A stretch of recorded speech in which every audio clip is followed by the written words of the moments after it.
In the 12 years that I've known Joe Kennedy, I've watched him up close as he fights every day for what he believes in. Joe is a good man and a good friend. Thank you for being here today, Joe. Thank you. And thank you to all of our dynamic speakers who've been keeping everybody fired up and everybody warmed up this morning. And thank you to the best partner ever in the United States Senate. He's been fighting for climate change, and now he's fighting for a Green New Deal, Ed Markey. Let's re-elect him to the Senate next year. And thank you to a woman who is now making her own way in the halls of Congress, Lori Trahan. And thank you to Councilor Michelle Wu, to Sheriff Steve Tompkins, to Mayor Danny Rivera, great leaders and longtime friends. And thank you to Karen Spilkin, the colleagues in the State House and other local leaders, all of whom are with us here today. Thank you. And most of all, thank you. Thank you to everyone. I love you too. Thank you to everyone who's traveled here to Lawrence. I am deeply grateful that you came here on a cold and blustery day to be part of this announcement. Thank you.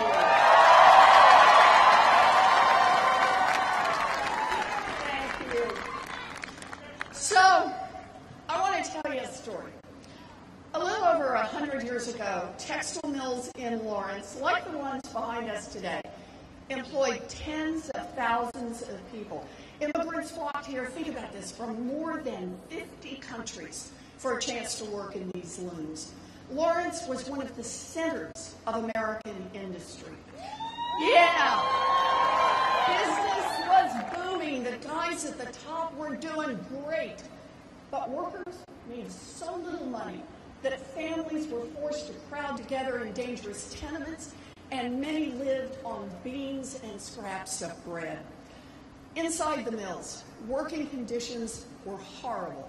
Children were forced to operate dangerous equipment. Workers lost hands and arms and legs in the gears of machines. 1 out of every 3 adult mill workers died by the time they were 25. And then, on January 11th, 1912, a group of women who worked right here at the Everett Mill discovered that their bosses had cut their pay. And that was it. The women said, "Enough is enough."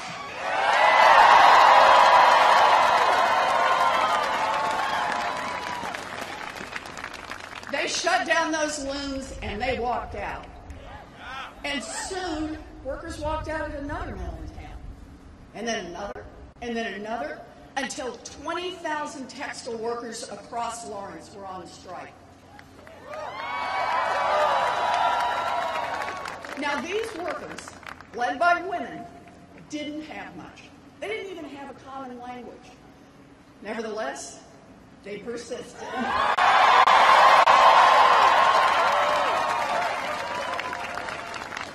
They organized, they embraced common goals, they translated the minutes of their meetings into 25 different languages.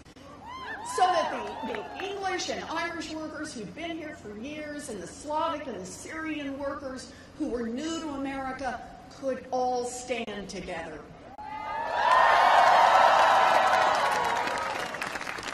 Now they hammered out their demands: fair wages, overtime pay, and the right to join a union.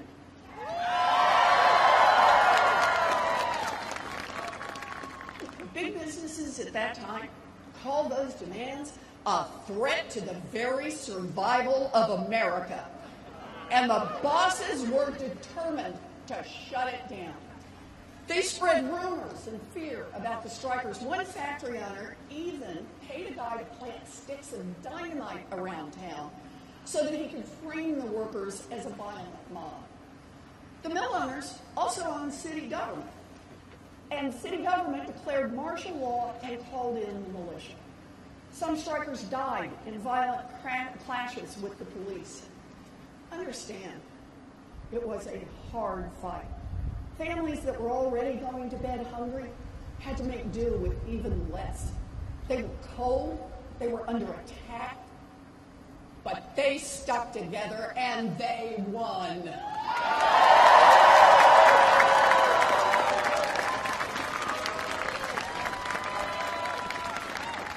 Higher wages, overtime pay, everybody back at work.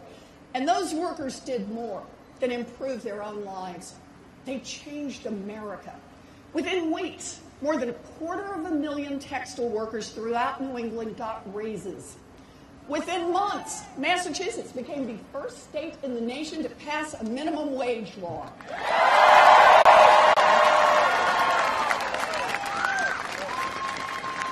And today, there are no children working in factories.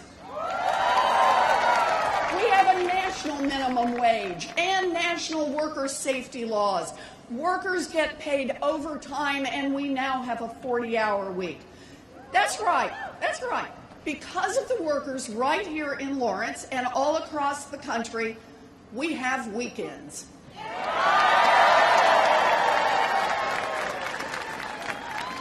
The story of Lawrence is a story about how real change happens in America. It is a story about power, our power, when we fight together. Today, millions and millions and millions of American families are also struggling to survive in a system that's been rigged by the wealthy and the well-connected. Hard-working people are up against a small group that holds far too much power, not just in our economy, but also in our democracy. Like the women of Lawrence, we are here to say enough is enough.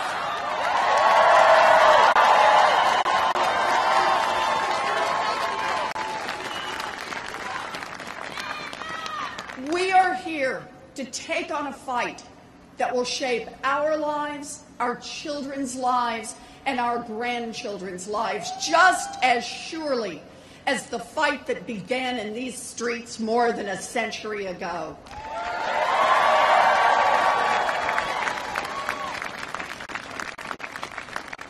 Because the man in the White House is not the cause of what is broken.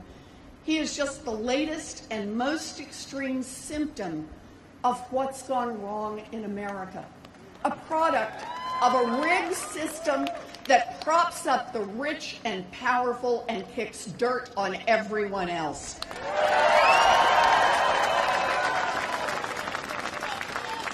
So once he's gone, we can't pretend that none of this ever happened. It won't be enough just to undo the terrible acts of this administration.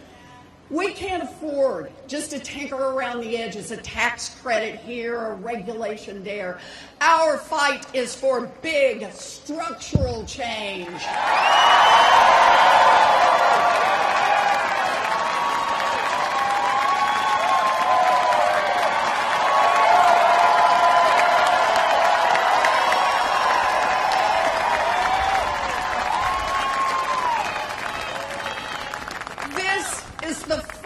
Of our lives, the fight to build an America where dreams are possible, an America that works for everyone.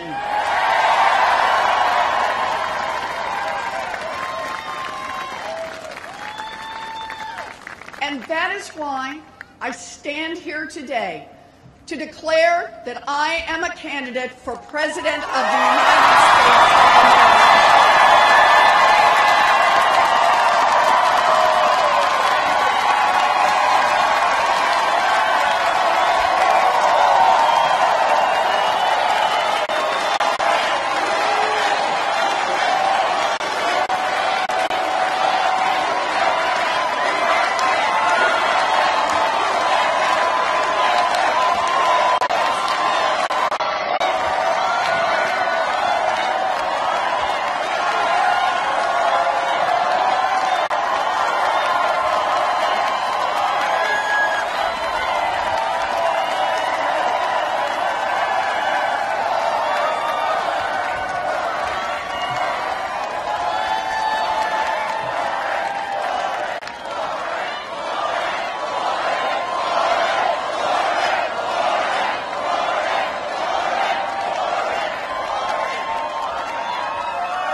truth is, I've been in this fight for a long time.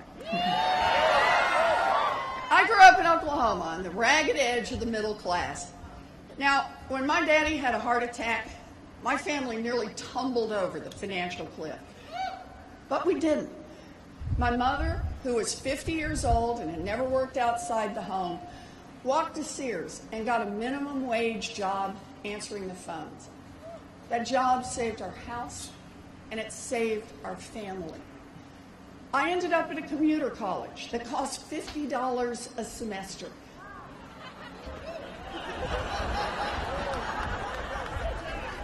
But think about it.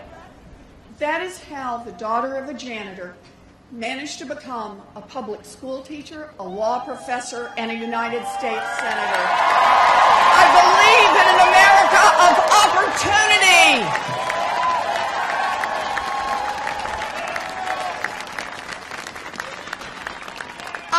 I've spent most of my life studying what happened to families like mine, families caught in the squeeze, families that go broke. And what I found was that year after year, the path to economic security had gotten tougher and rockier for working families, and even tougher and even rockier for people of color. I also found this wasn't an accident. It wasn't inevitable, no. Over the years, America's middle class has been deliberately hollowed out, and families of color have been systematically discriminated against and denied their chance to build some security. Now, it started very quietly. The richest and most powerful people in America, they were rich. I mean, really rich. But they wanted to be even richer, and they didn't care who got hurt. So every year, bit by bit, they lobbied Washington and paid off politicians to tilt the system just a little more in their direction. And year by year, bit by bit, more of the wealth and opportunity went to the people at the very top. And that is how today, in the richest country in the history of the world, tens of millions of people are struggling to get by. Since the early 1970s, adjusted for inflation, wages in America have barely budged, but the cost of housing has gone up nearly 2/3. The cost of college has nearly tripled, and 40% of Americans couldn't find $400 to cover an emergency. That is millions of hardworking people in this country whose lives would be turned upside down if the transmission fell out of the car or somebody got sick and missed a week at work. The middle class squeeze is real, and millions of families can barely breathe. It is not right.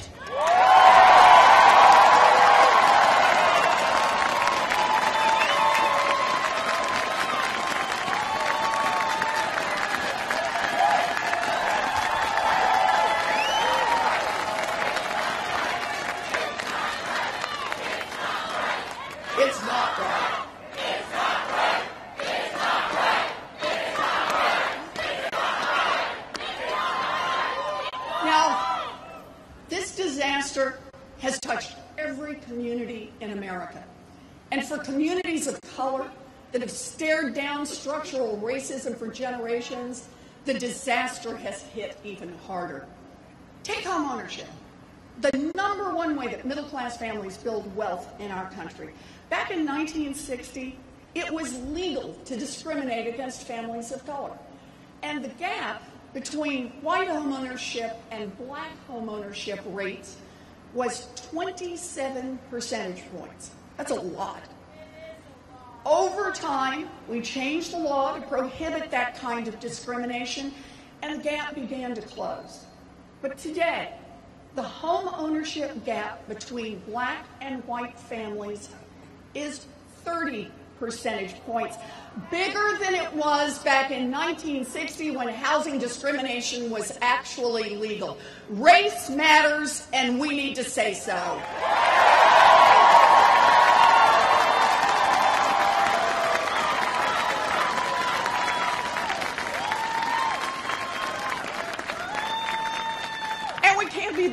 fact that the rules in our country have been rigged against other people for a long time. Women, LGBTQ Americans, Latinos, Native Americans, immigrants, people with disabilities, and we need to call it out.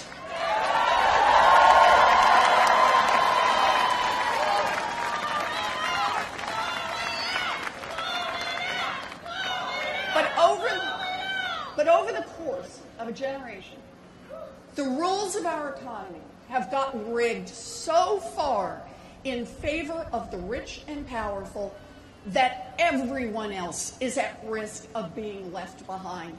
Listen to this. In the 1940s, 90% of all kids were destined to do better than their parents. By the 1980s, the odds had slipped to 50-50. And now, we could be the first generation in American history where more kids do worse than their parents. And meanwhile, the rich and powerful seem to break the rules and pay no price. No matter what they do, they grow richer and more powerful. Bailouts for bankers that cheat, tax cuts for companies that scam, subsidies for corporations that pollute. That's what a rigged system looks like. Too little accountability for the rich, too little opportunity for everyone else.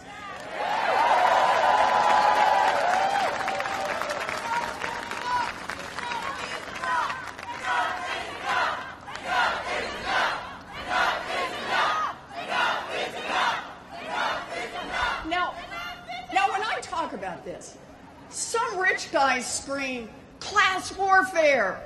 Well, let me tell you something. These same rich guys have been waging class warfare against hardworking people for decades. I say it's time to fight back.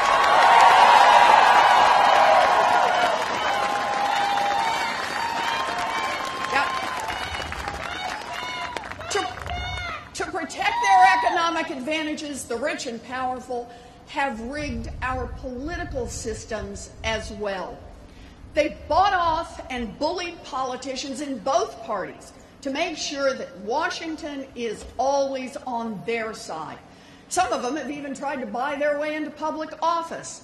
So today, our government works just great for oil companies, defense contractors, great for private prisons, great for Wall Street banks and hedge funds. It's just not working for anyone else.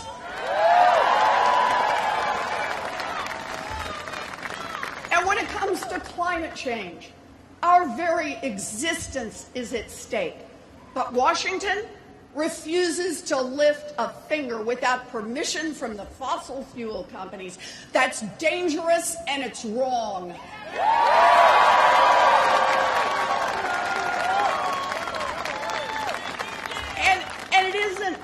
And it isn't just climate change. Look at any other major issue in America. Gun violence, student loan debt, the crushing cost of health care, mistreatment of our veterans, a broken criminal justice system, an immigration system that lacks common sense and under this administration lacks a conscience.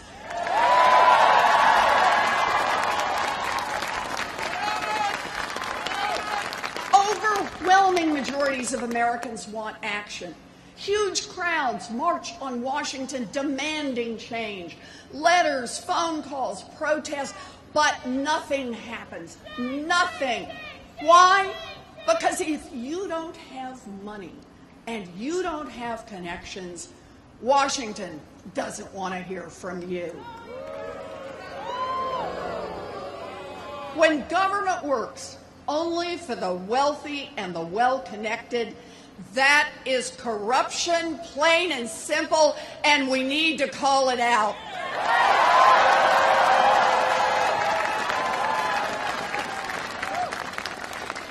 Corruption is a cancer on our democracy, and we will get rid of it only with strong medicine, with real structural reform. Our fight is to change the rules so that our government our economy, and our democracy work for everyone. And I want to be crystal clear about exactly what I mean when I say that. First, we need to change the rules to clean up Washington, end the corruption. Now, we all know the Trump administration is the most corrupt in living memory. But even after Trump is gone, it won't do just to do a better job of running a broken system. We need to take power in Washington away from the wealthy and well-connected and put it back in the hands of the people where it belongs.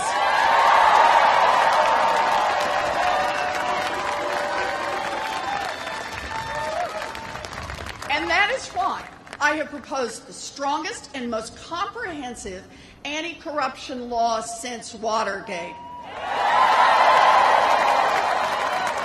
Let me just give you some examples, just some examples. Shut down the revolving door between Wall Street and Washington. End lobbying as we know it. And while we're at it, ban foreign governments from hiring lobbyists in Washington. And make justices of the United States Supreme Court follow a basic code of ethics.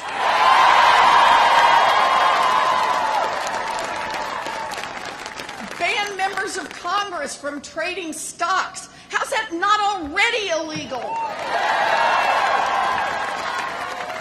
Oh, and just one more. Make every single candidate for federal office put their taxes online.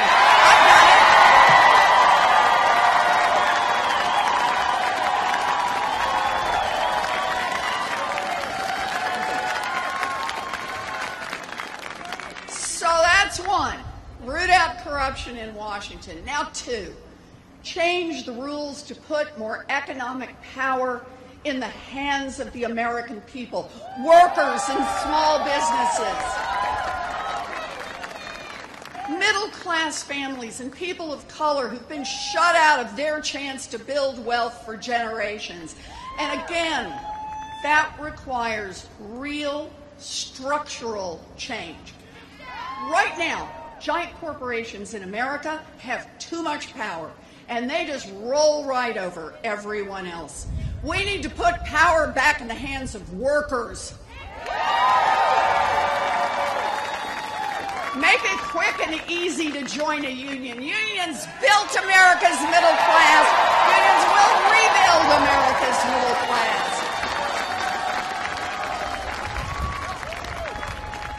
And make American companies accountable for their actions. Raise wages by putting workers in those corporate boardrooms where the real decisions are made. Break up monopolies when they choke off competition. Take on Wall Street banks so that the big banks can never again threaten the security of our economy.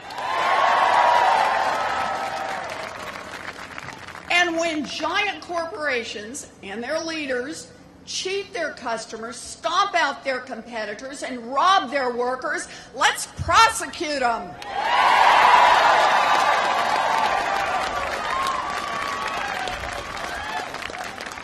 You know, and one more thing. I am tired of hearing that we can't afford to make real investments in child care, college, and Medicare for all. I'm tired of it. I'm tired of hearing that we can't afford to make investments in things that create economic opportunities for families. I'm tired of hearing that we can't afford to make investments in things like housing and opioid treatment. Can't afford to address things like rural neglect or the legacy of racial discrimination. I'm tired of hearing what we can't afford because it's just not true.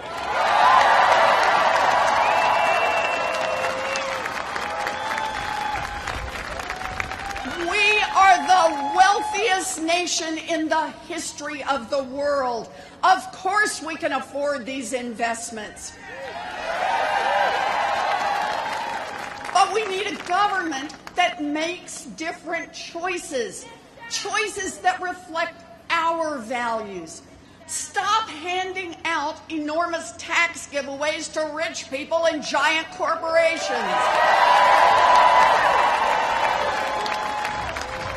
Stop refusing to invest in our children. Stop stalling on spending money, real money, on infrastructure and clean energy and a Green New Deal.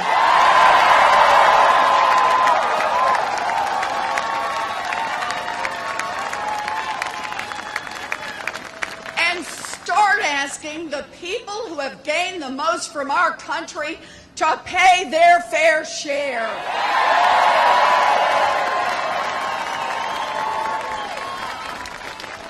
And that includes real tax reform in this country. Reforms that close loopholes and giveaways to the people at the top, and an ultra-millionaires tax to make sure that rich people start doing their part for the country that made them rich.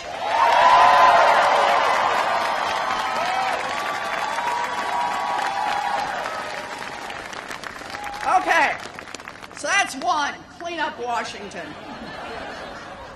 That's two, change the rules in our economy. And now three, change the rules to strengthen our democracy.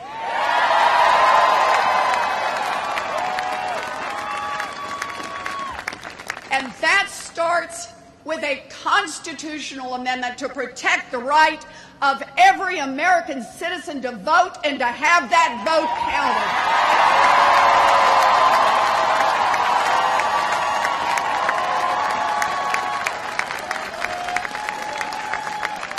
Oh, and that's just the beginning. Overturn every single voter suppression rule that racist politicians use to steal votes from people of color.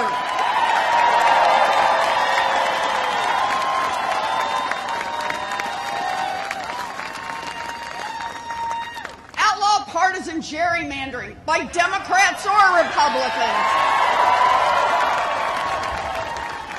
And overturn Citizens United. Our democracy is not for sale.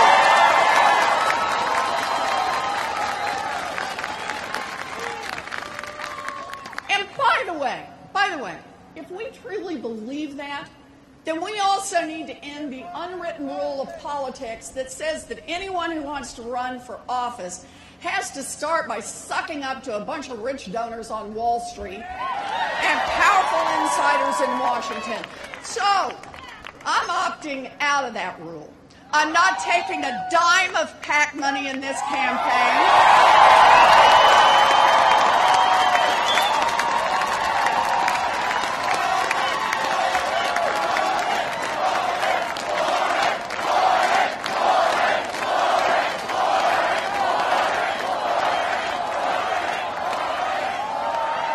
There's more. I'm not taking a single check from a federal lobbyist. I'm not taking applications from billionaires who want to run a super PAC on my behalf. And I challenge every other candidate who asks for your vote in this primary to say exactly the same thing.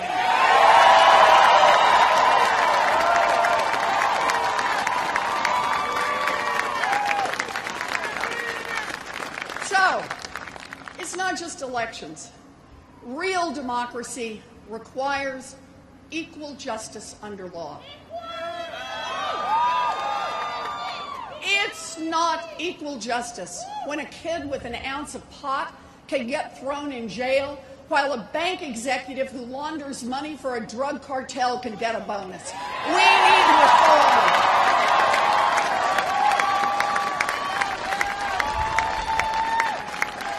It's not equal justice when, for the exact same crimes, African Americans are more likely than whites to be arrested, more likely to be charged, more likely to be convicted, and more likely to be sentenced. Yes, we need criminal justice reform, and we need it now.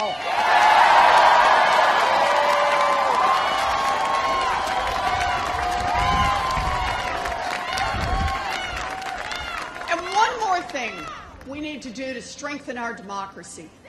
We must not allow those with power to weaponize hatred and bigotry to divide us.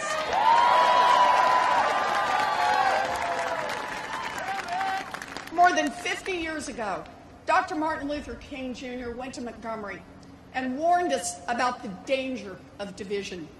He talked about how bigotry and race baiting are used to keep black Americans divided from white Americans so that rich Americans can keep picking all their pockets. That playbook has been around forever. Whether it's white people against black people, straight people against gay people, middle-class families against new immigrant families, the story is the same. The rich and powerful use fear to divide us.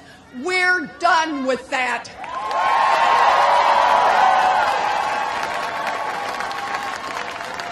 Bigotry has no place in the Oval Office.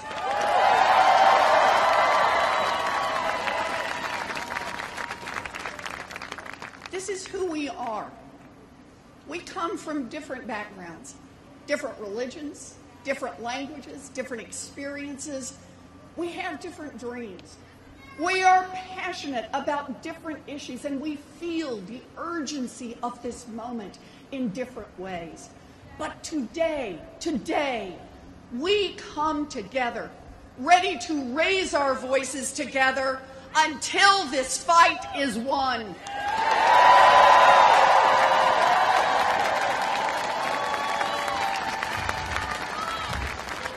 Our movement won't be divided by our differences. It will be united by the values we share. We all want a country where everyone, not just the wealthy, everyone can take care of their families. We all want a country where every American, not just the ones who hire armies of lobbyists and lawyers, everyone can participate in democracy. A country where every child can dream big and reach for real opportunity. And we are in the fight to build an America that works for everyone.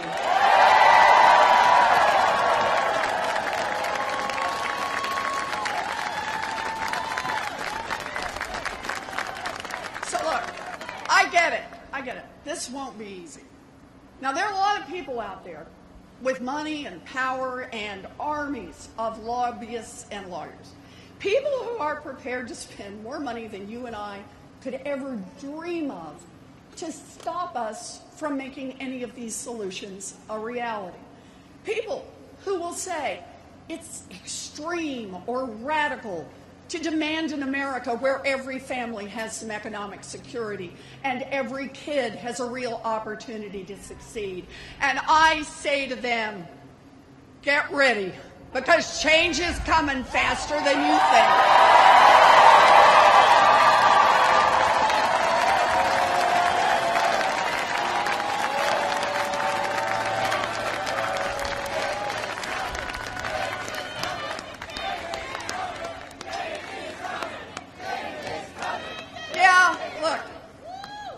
Fundamental change will be hard. A lot of people, including some of our friends, will tell us it's going to be so hard it isn't even worth trying. But we will not give up. I want to tell you one last story. So when I was home with my first baby, I got this notion that I would go to law school. Now, it was a crazy idea, but I persisted. And it took me some time, but eventually I figured out the admissions tests and the applications, and I worked out how to pay my tuition, and I mapped out the 45-minute commute to the campus. And weeks out, I had just one thing left on my checklist: childcare. My daughter Amelia was nearly 2 years old, and I looked for childcare. I looked everywhere. I struck out over and over and over. So we're down to the weekend before law school was supposed to start, and I finally found this small place with a cheerful teacher and a nice little play area, and nothing smelled funny, and I could afford it. But the place would only take children who were dependably potty trained. So I looked over at Amelia.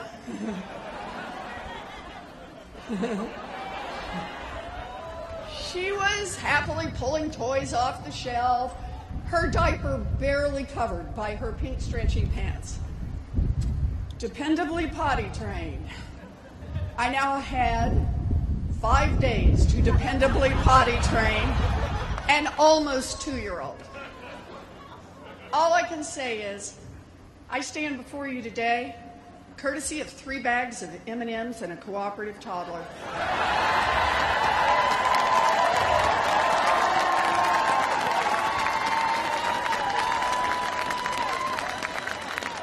And since that day, I've never let anyone tell me that anything is too hard.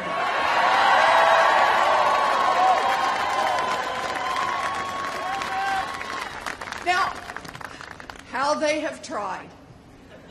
People said it would be too hard to build an agency that would stop big banks from cheating Americans on mortgages and credit cards.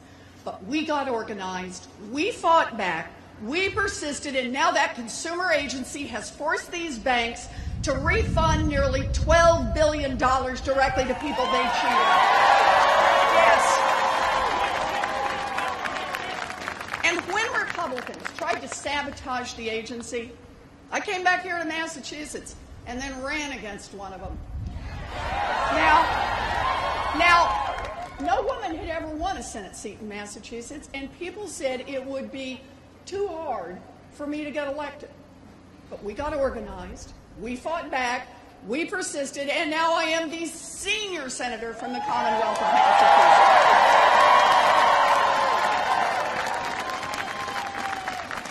So no, I am not afraid of a fight, not even a hard fight. When the women of Everett Mill walked out from their machines and out into that cold January air all those years ago, they knew it wouldn't be easy. But they also knew what was at stake for themselves and their families. And they weren't going to let anyone tell them it was too hard. Doubters told the abolitionists, it's too hard. Skeptics told the suffragettes, it's too hard. Cynics told the trust busters, it's too hard. Naysayers told the foot soldiers of the civil rights movement, it's just too hard. But they all kept right on going, and they changed the history of America.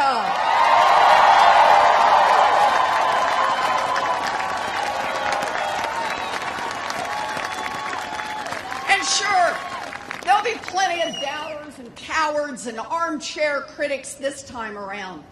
But we learned a long time ago, you don't get what you don't fight for.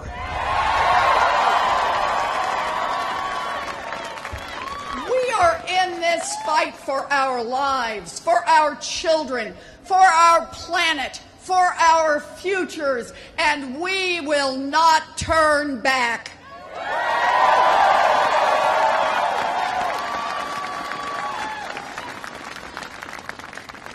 My daddy ended up as a janitor, but his little girl got the chance to be a public school teacher, a college professor, a United States senator, and a candidate for president of the United States.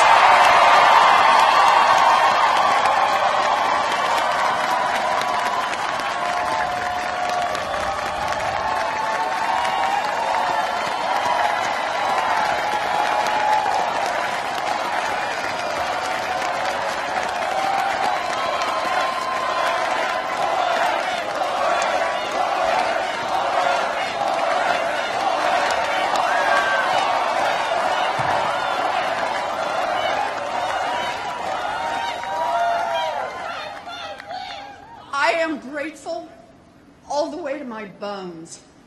Grateful and determined. So here's the promise I make to you today. I will fight my heart out so that every kid in America can have the same opportunity I had, a fighting chance to build something real. I will never give up on you or on your children and their future. I am in this fight all the way.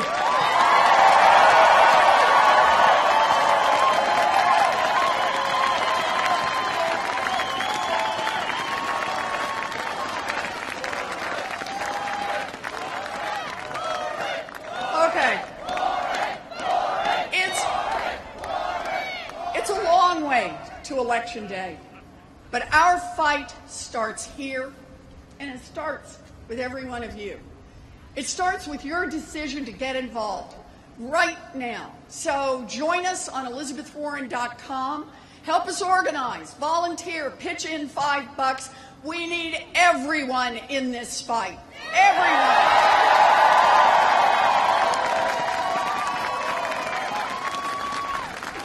Textile workers here in Lawrence, more than 100 years ago, won their fight because they refused to be divided.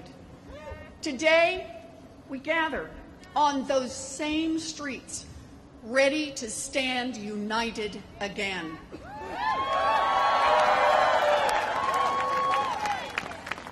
This is our moment in history, the moment we are called to. This is our moment to dream big, fight hard, and win. Thank you.